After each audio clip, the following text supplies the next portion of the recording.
talking about 5 steps to buying a house in Lagos, Nigeria. Now, the best part of this video is I am sharing practical steps that worked for my clients who have bought houses in Lagos over a couple of years. And so I have a checklist that I usually work with when I'm working with my clients. And it's from that checklist that I'll be sharing today. So make sure you pay very close attention to what I'm going to be sharing. Grab a pen, grab a paper, eliminate all distractions, and let's get started. Now, what's the first thing when you want to buy a house?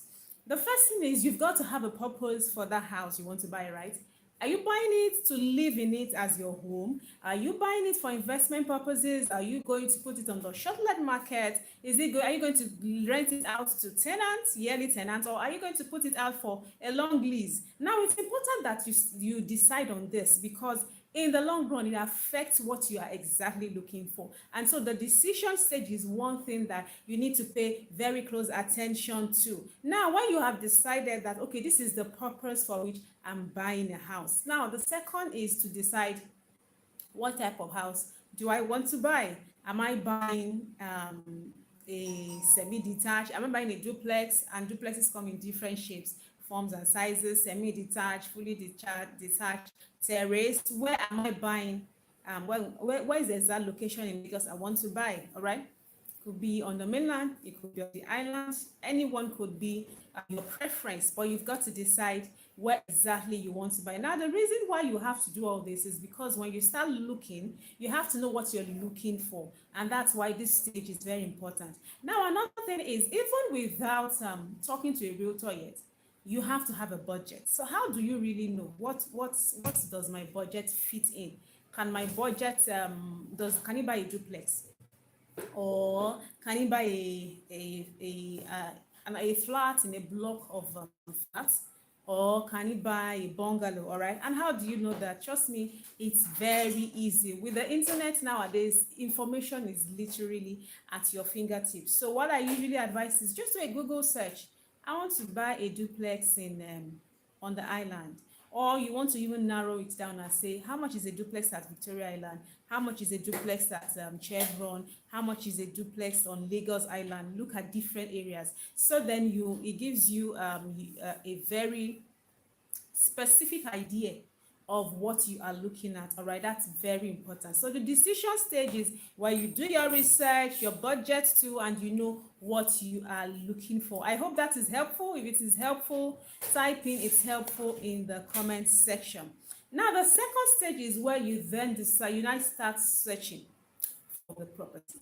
Now, at this stage is where you talk to a realtor, and trust me, a realtor is a very important professional you work with when you are buying real estate, because they are the first person you would come in contact with even before you talk to a lawyer. So your realtor would match make you with the property that you need. Ideally, you would explain to your realtor, this is what I want, this is the purpose for which I am looking for this type of property, and in some instances too, they would also even guide you and advise you on better decisions to take. So they are the ones who will then take you on an inspection, guide you around the house, facilitate information between you and the seller. So they are the go-between between you and the seller. Now, I always state that you want to buy something, you've got to see what you want to buy.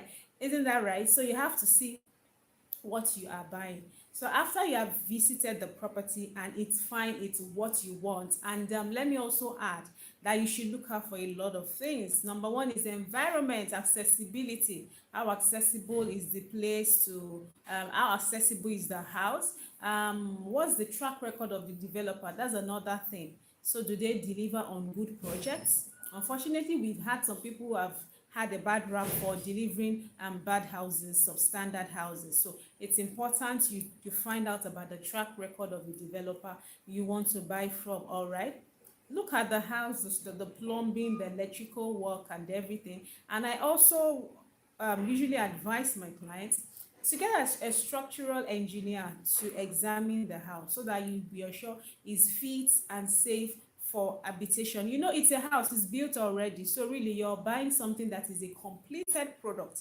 So you want to be sure that as much as possible, you're not going to get 100% perfect house, I have to state that, but you want to be sure that it's safe for you to inhabit. That is very very crucial. So after doing that, this is the stage where you then go to do your due diligence. This is where you then reach out to your lawyer to do all the necessary checks, verifying the title of the house. And when I mean title, I mean the ownership of that house. So who owns that house? Because if you buy something from someone who is not the owner, you have successfully bought nothing. I cannot give you what I don't have. So if I don't own something, I can't sell it to you. I can't give it as a gift either to you. It's not going to work because in the first place, it's not mine. And that's why doing due diligence is one very important step you cannot skip. So usually when I'm doing due diligence for my clients, what we check is the ownership of that property. Who owns the property? Does it have registered title? What's the number? We verify whatever title the person, or if it is a company, that the company has. All right. Now the terms of you buying the house is another thing. Number three that we also check is the building permit. Was a necessary building permit sought and granted? Like, you don't want to skip on that. It's very important. Now if you are buying a house and you are paying outrightly, it can be fairly straightforward. But if you are buying and you will be paying over a period of time, you are paying in installments, it is important that you have some terms and conditions expressly stated. So how much are you paying? What will be the first installment? How many installments are you paying? What date will the installments be due? Where are you going to make the payment of the installments? All right. It's very important that you agree on this with the seller, and not just agree, put it in writing, and that's where the contract of sale comes in. So when you have finished your due diligence and you are fine with going ahead with the transaction, and you are paying over a period of time, the contract that the seller will be executing for you, and by executing means signing, the seller will be signing, you and the seller will be signing a contract of sale, and it's going to include the details of the property you want to buy, the details of the seller, the details of the buyer, how much you'll be paying for the property, how long, over what period of time you would make payment, what happens if you default in payment. Now this is something that you don't want to make a mistake on, and you don't want to treat with kids glove, because literally all your money is hanging. So are you going to be giving possession immediately you do the first installment, or are you going to, is it going to be after? So I've had a couple of transactions where immediately my clients made payments of the first installment, they were given possession, they were handed the keys to the house. And I've also had a transaction too where the seller insisted that he wasn't going to give possession to my client until payment was completed. Either one works, but the most important thing is that you have to know at the point of buying, so you don't want to be taken away. Of course, your lawyer will draft the contract of sale and guide you on how to go about that. So you get a contract of sale. And when you finish payment, if it is over a period of time, then there will be a deed of assignment, now formally transferring ownership of that house from the seller to you, the buyer, and so you are the new owner of the property. Now if when you bought the house, you didn't pay in installments, you paid outrightly, at the point of payment, you would have your contract of sale drafted by your lawyer and the deed of assignment drafted by your lawyer, and both will be signed by both parties. And when I mean both parties, I mean the party selling and the party buying. Your lawyer would also fix his or her seal and stamp and also sign. That is what makes that contract valid. The law is very clear on that. All right, so it's very important you follow this due procedure, and once payment is completed, you take possession. So what does possession mean? So possession means you've been in physical occupation of the property, and it's fairly easy when you're buying a house. So what I usually advise is they will hand over the keys to you. I usually advise you change the locks, so you have your own locks and you know there are no copies anywhere. It doesn't mean that maybe the people who are selling the house can act funny or something. Just a security measure that I do advise my clients to do. So you have access to the house, you've been given the keys to the house, and it is fully yours. I mean, I think at this point you should pop some champagne.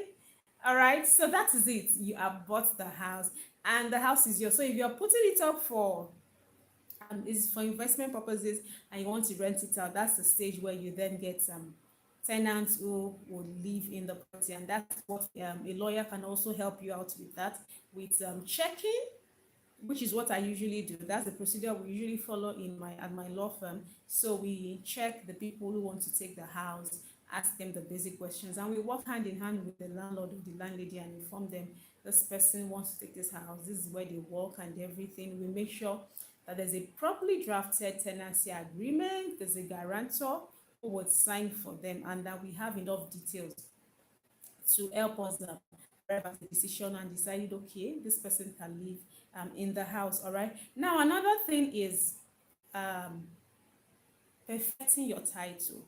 So after you have your deed of assignment and your contract of sale, it doesn't stop there. So you can perfect your title, and that is if the person who sold to you